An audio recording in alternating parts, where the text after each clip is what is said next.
Vamos a empezar entonces con el desarrollo de esta charla sobre tromboembolismo y terapia de reemplazo hormonal.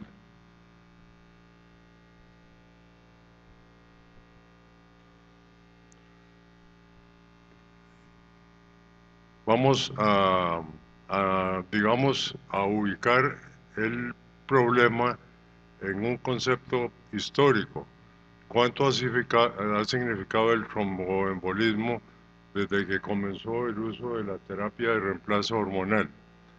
Entonces, siguiendo un poquito con la historia clásica de esta terapia de reemplazo hormonal, recordemos que primero se utilizaron los estudios observacionales y que estos estudios observacionales en sus primeros 16 años de existencia, la terapia mostró una reducción del 60% de enfermedad cardiovascular, particularmente de la que estamos discutiendo ahora, que es la trombosis. Esto fue entonces a mediados del siglo XX cuando se inició este estudio. Fíjese que estos estudios iniciales no eran estudios, digamos, muy técnicos, muy científicos. Por eso se clasificaron como observacionales y generalmente eran estudios de poca cantidad de pacientes y de poca duración en cuanto a tiempo. Por eso los resultados no eran totalmente confiables, pero en esa época esos primeros estudios mostraron ausencia de riesgos de tromboembolismo en las pacientes que recibían la terapia hormonal, sobre todo en estos primeros años de los mismos estudios. Luego, ya entrando en el siglo XX, ya empezaron a utilizarse los llamados estudios aleatorios, que eran estudios estadísticos de mucho mayor, digamos, tecnicismo y mayor detalle en su ejecución y en sus resultados. Entre esos estudios aleatorios iniciales están dos bastante conocidos, bastante, digamos, famosos, que fueron el estudio HERS y el estudio ERA. Ambos estudios compartían con el estudio posterior más grande, que era el WHI, compartían un detalle muy importante, que los tres estudios usaron pacientes muy mayores, de más de 60 años, para efectuar su experimentación. En el estudio HERS, más de 2.700 pacientes con enfermedad cardiocirculatoria no mostraron problemas de trombosis ni de aumento de muerte cardíaca, ¿verdad? El estudio ERA tampoco no evidenció beneficios de la terapia de reemplazo hormonal sobre la progresión de la aterosclerosis durante 3 años que duraba ese estudio. Entonces, ya pasando al siglo XXI, se inicia el famoso gran estudio del WHI en el año 2002, como todos recordamos, que es el primer verdadero estudio de terapia hormonal aleatorio, técnico, científico, como digo, de siglo XXI. Las hormonas administradas fueron las clásicas, estrógenos equinos conjugados en la dosis de 0.625 miligramos por día y medroxiprogesterona de 2.5 miligramos diarios.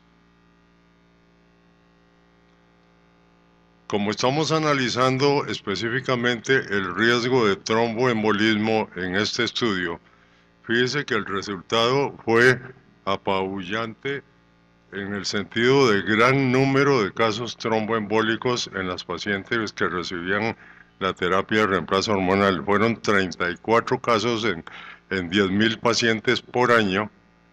El estudio duró 5 años, entonces habría que multiplicar esa cifra por 5 para obtener el total. mientras que en placebo hubo 16 casos de tromboembolismo sin recibir hormonas. Vean la gran diferencia de 16 a 34. Ahí fue donde los patrocinadores del estudio del WHI utilizaron este tromboembolismo junto con el cáncer de mama que el doctor Escalante nos habló anteriormente, como dos de los 4 más importantes elementos que complicaban el uso, según ellos, de la terapia hormonal en el sentido patológico. Eso fue entonces el primer estudio en el año, en el siglo XXI ya, ¿verdad? Las conclusiones derivadas de este estudio del WHI y publicadas en el año 2002, recordamos entonces que, en primer lugar, ese elevado riesgo de tromboembolismo. Se utilizaron pacientes posmenopáusicas con promedio de edad muy avanzada. Ese fue el principal problema derivado de este estudio, como recordarán todos. Los resultados obtenidos fueron además entremezclados, sin atender a grupos de diferentes edades. Por otro lado, se utilizó un solo tipo de hormonas, una sola dosis alta de esas hormonas y una única vía de administración, la vía oral. Entonces, los resultados negativos expuestos en ese año 2002 de ese estudio constituyen la primera rama o primera evaluación del mismo.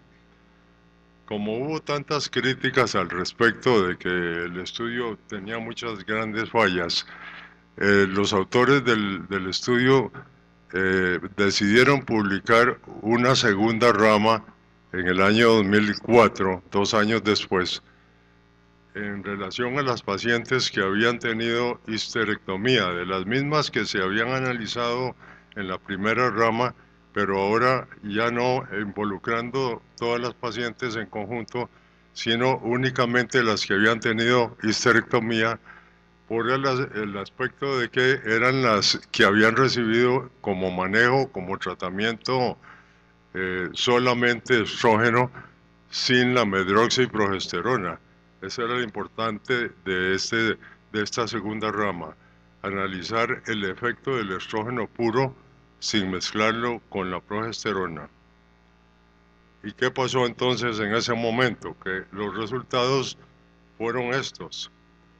En pacientes que habían utilizado solo el estrógeno, pacientes histerectomizadas, hubo 28 casos de tromboembolismo por cada 1000 mujeres, por año. En cambio, en el grupo placebo era de 21 en la misma proporción. Había una diferencia todavía muy importante, aunque menos grande que en el estudio de la primera rama del WHI. O sea, al eliminar la medroxiprogesterona, disminuyó el tromboembolismo, pero siguió manifestándose con solo el estrógeno. Conclusiones de la segunda rama de este WHI en el 2004. Primero que todo, ya hemos dicho, son pacientes histerectomizadas que solo recibieron estrógenos equinos conjugados. La medroxiprogesterona no fue utilizada por la misma razón de que eran histerectomizadas y por ese motivo quedó libre de las posibilidades de que era totalmente responsable del tromboembolismo, puesto que seguía produciéndose este problema en las pacientes que solo habían recibido estrógeno. Entonces la conclusión fue esa, que en este estudio los estrógenos equinos conjugados son los responsables principales del tromboembolismo. Viene luego la tercera rama del WHI, esta publicada varios años después en el 2007. Por las críticas recibidas, el WHI decidió efectuar una tercera rama con sus resultados, con los resultados de su estudio original, dividiéndolos en 3 grupos de acuerdo a las edades. Primer grupo de 50 a 59 años, segundo grupo de 60 a 69 y el tercer grupo de 70 a 79. En esta tercera rama del WHI, publicada en 2007, no se encuentra riesgo cardiovascular ni trombótico alguno para el grupo de mujeres de 50 a 59 años. Este es un dato sumamente importante porque justamente de ahí surge el nuevo concepto de ventana de oportunidad, que significa que si usted aplica la terapia hormonal, particularmente en este caso los estrógenos, a mujeres con edades muy cercanas de la menopausia, de 50 a 59 años, desaparece totalmente el riesgo trombótico, o casi totalmente desaparece el riesgo trombótico. Esto es lo que se llama la ventana de oportunidad. Ahí lo tienen ustedes expresado en estas columnas. Ven, en las columnas que están en color verde, en el cuadro del lado izquierdo son las que recibieron las 2 hormonas, estrógenos y también medroxiprogesterona, y en el segundo cuadro las que recibieron solamente estrógenos por ser histerectomizadas. Pero ven que en ambos cuadros verdes, en ambas columnas verdes, el riesgo en cuanto al problema de trombosis está siempre por debajo de 1. Esta es una valoración en números relativos, ¿verdad? Riesgo relativo. Está en el primer grupo en 0,88, ¿verdad? Los riesgos cardiovasculares, incluyendo la trombosis, están muy por debajo de 1, 0,88. Y en el grupo, en el cuadro de la derecha, que recibe solamente estrógenos, el riesgo relativo es todavía mucho menor, 0,48. Quiere decir entonces que definitivamente cuando se aplican los estrógenos a pacientes relativamente jóvenes en edades de menos de 10 años después de la menopausia, el riesgo de trombosis existe, pero es mínimo. Conclusiones de esa tercera rama del WHI 2007. Todos los hallazgos negativos de la primera rama correspondieron al grupo total de pacientes donde todavía no se hacía división por edades. Al hacer la separación de las pacientes por grupos etarios, cada uno de 10 años, se comprueba que el grupo de 50 a 59 años, o sea, el más cercano a la menopausia, está libre de patologías. Patologías inclusive tromboembólicas. Este concepto originó el criterio, como hemos dicho, de ventana de oportunidad en relación al uso de la TRH. Todas las patologías negativas, entonces, en este estudio, el WHI, corresponden a los grupos etarios de más de 60 años, ¿verdad? Que eran los llamados segundo y tercer grupo del WHI. El primer grupo estaba libre de estas patologías por ser mujeres de edades bastante cercanas a la menopausia. Del año 2007, o sea, en el grupo de pacientes mayores de 60 años.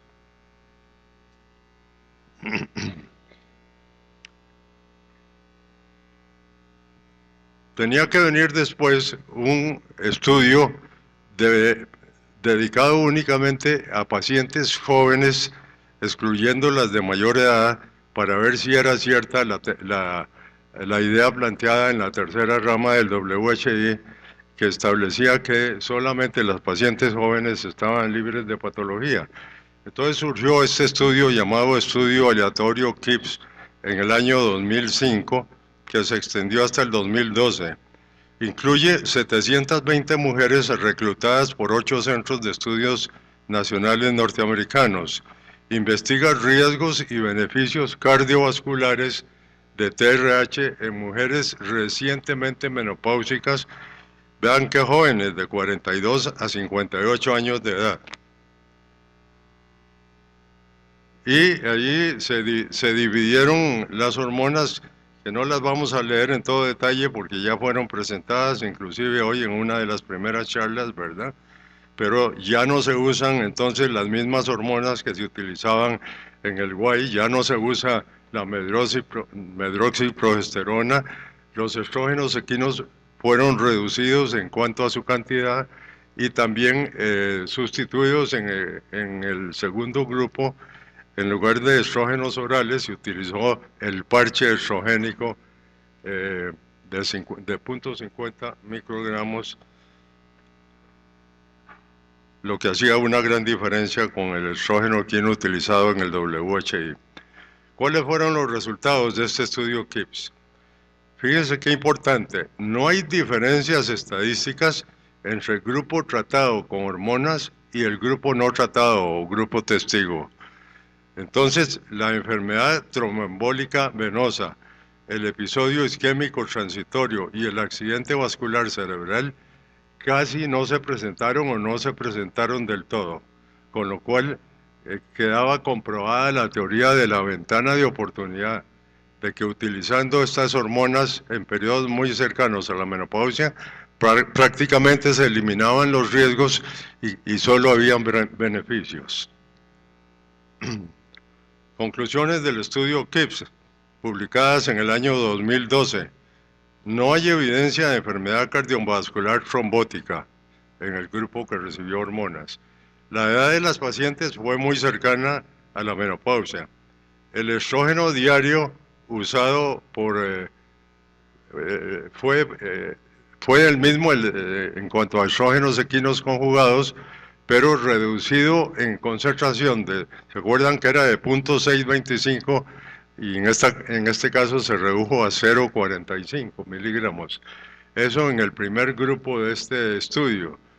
O si no, en el segundo grupo se usaba un parche cutáneo de estradiol de 0.50 microgramos en el segundo grupo. Y en lugar de la medroxiprogesterona se utilizó la progesterona micronizada de 200 miligramos y se redujo su utilización a solamente 12 días al mes, tanto en el grupo primero como en el segundo. El estudio fue, como digamos, desventajas que tuvo, fue de corta duración y relativamente no muy grande el número total de pacientes. Por eso era conveniente efectuar un nuevo estudio que fuera más prolongado, principalmente de mayor duración. Y este fue el estudio danés iniciado en el año 1992 y publicado en el año 2012.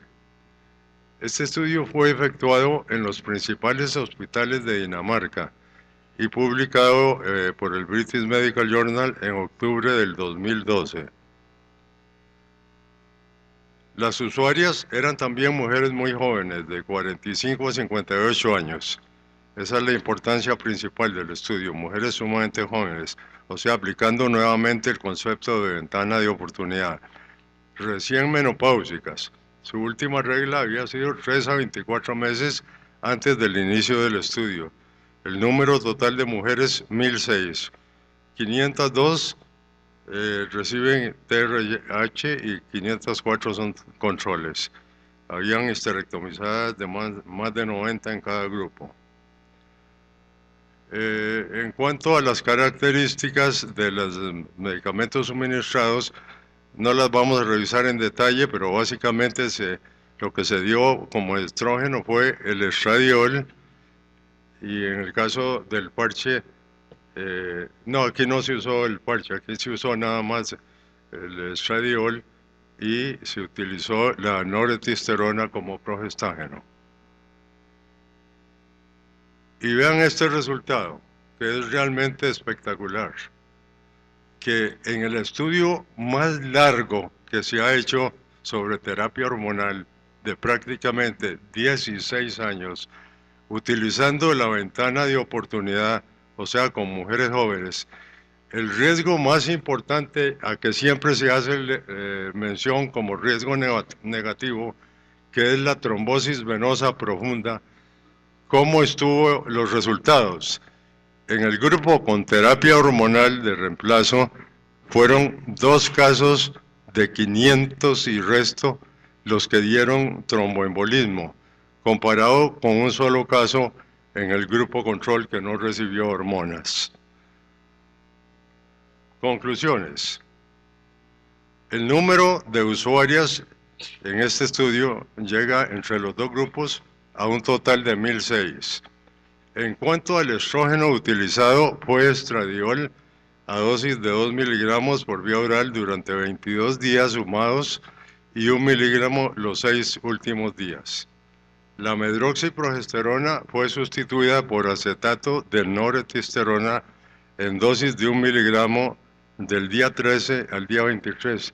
O sea, no se suministraba el progestágeno todo el mes, sino prácticamente medio mes. Y lo importante, se logró reducir el riesgo de tromboembolismo a un mínimo de 2 casos en el grupo con terapia hormonal, que era de 502 mujeres, y a un caso en el grupo control de 504. La posible mínima acción trombótica estrogénica, de esos 2 casos puede ser debida a varias causas, pero actualmente se considera que la más probable es la que se conoce como causa trombofílica, que ahora vamos a señalar de qué se trata exactamente esto. Las trombofilias, por definición, son mutaciones genéticas protrombóticas de los factores de la coagulación sanguínea que ocurren en ciertas personas. Repito, mutaciones genéticas protrombóticas de los factores conocidos de la coagulación sanguínea.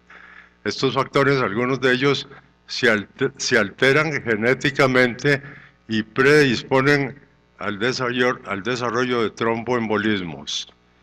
En las pacientes portadoras de estas alteraciones genéticas protrombóticas, favorecen la aparición de tromboembolismo bajo estímulos predisponentes leves, como por ejemplo el estrógeno bajo, que se ha utilizado en la TRH de estos últimos estudios. Entonces, aún estrógenos muy bajos pueden predisponer a problemas de tromboembolismos si la paciente es portadora de estas alteraciones genéticas propias de las trombofilias. ¿Cómo se hace el diagnóstico de estos casos? Aumento del factor 5 de Leiden es el más popular o el más conocido de estos problemas. En segundo lugar, el aumento del factor 8C. Y en tercero, el aumento del gene de mutación protrombínica con el número 20210A. Además de esto, la deficiencia de los factores propiamente anticoagulantes, que son estos 3, la antitrombina, la proteína C y la proteína S. Si se presenta uno solo de estos elementos, y si es más de uno con mayor razón, indica que la candidata que salió positiva está definitivamente predispuesta a desarrollar problemas de tromboembolismos cuando se le suministran estrógenos, y es entonces totalmente prohibida esa administración.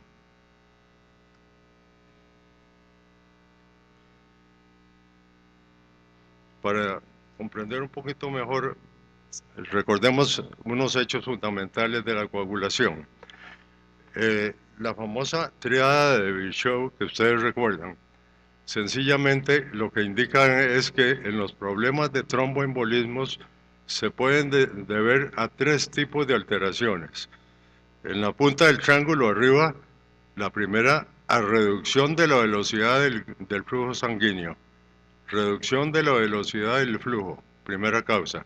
Segunda, a la izquierda abajo, alteración de los componentes de la sangre, o sea, de los factores de la coagulación. Y tercera, a la derecha, cambios en la pared de los vasos, o sea, en el endotelio.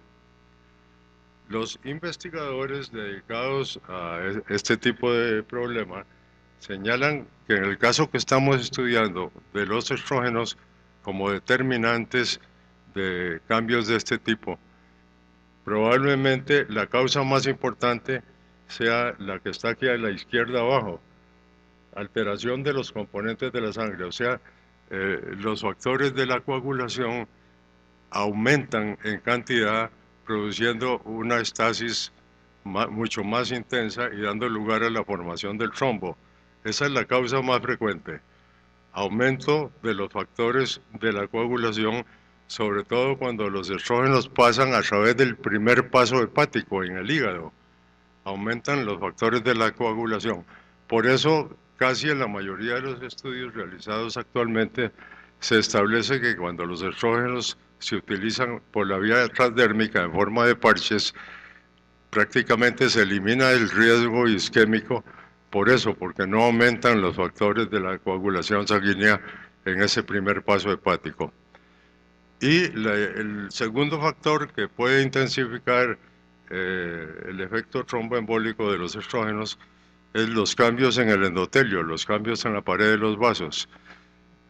El endotelio normalmente lo que produce son los factores anticoagulantes de la sangre, o sea, los que neutralizan a los factores coagulantes clásicos. Y esos factores anticoagulantes son tres fundamentalmente: la llamada antitrombina, la proteína C y la proteína S.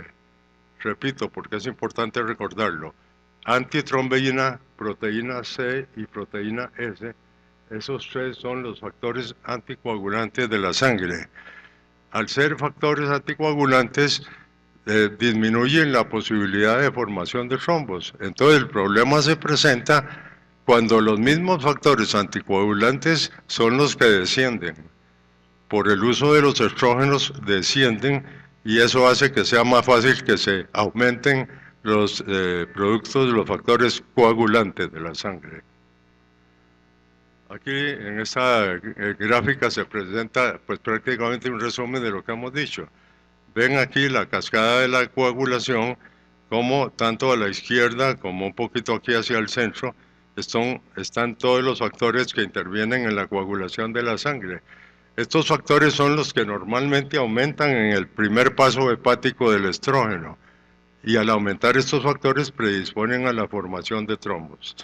Abajo a la izquierda están los factores anticoagulantes, como ven ustedes, la proteína C, la proteína S y un poquito a la derecha está la antitrombina en rojo.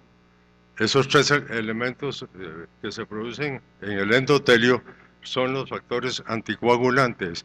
El estrógeno lo que hace es disminuir esos factores anticoagulantes y por ese mecanismo puede formar más trombos.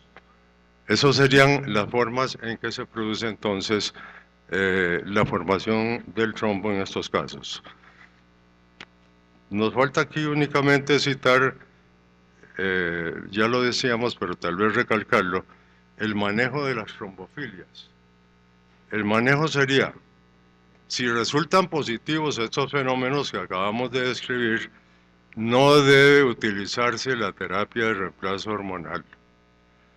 Ahora, usted no le puede hacer estas pruebas a todas las pacientes a las que se le va a dar terapia de reemplazo hormonal y además es muy baja la incidencia del problema para justificar un uso masivo de las mismas. Entonces, ¿a quiénes se debe investigar? A las pacientes que tienen antecedentes de tromboembolismos familiares, antecedentes familiares de tromboembolismos. Investiga que la paciente que está como candidata para recibir la TRH debe recibir estas pruebas que acabamos de presentar.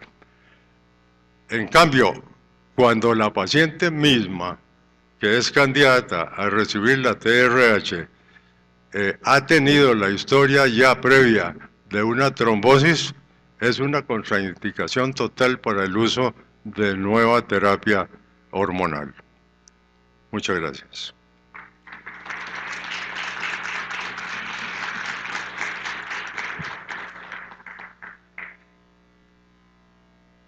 No sé si tienen alguna pregunta al respecto de este tema. Allá atrás, por favor. Por ahí debe haber algún micrófono, ¿verdad?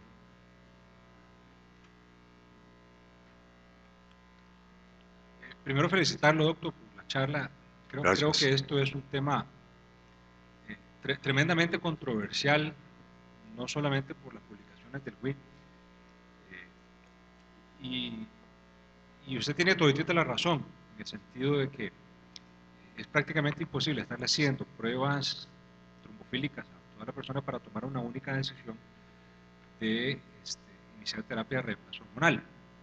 La pregunta va en este sentido, porque las trombofilias pueden ser heredadas y también pueden ser inducidas.